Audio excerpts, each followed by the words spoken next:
In 1932, a young sports broadcaster sat alone in a radio booth in Davenport, Iowa.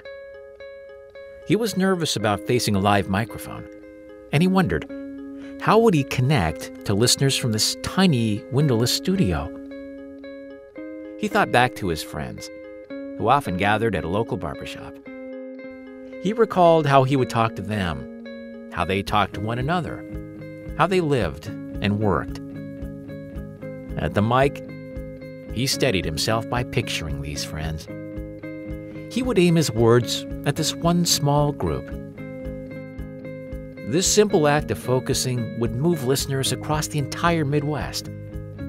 People began writing letters to the station. It sounded as if the young man's words were aimed directly and personally at each and every one of them. The man alone in the booth was Ronald Reagan. And that day in Iowa, he discovered a lesson in leadership he never forgot. Reagan transformed himself into an extraordinary leader. By the time he became president, his voice and his message were unmistakable. Facing challenges from the splendid isolation of the Oval Office, Reagan still thought back to those friends in the barbershop.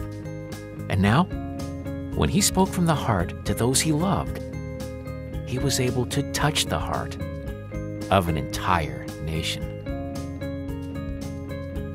You can put Reagan's wisdom to use right now and transform your communication into a powerful leadership tool. Have the courage to speak from your heart.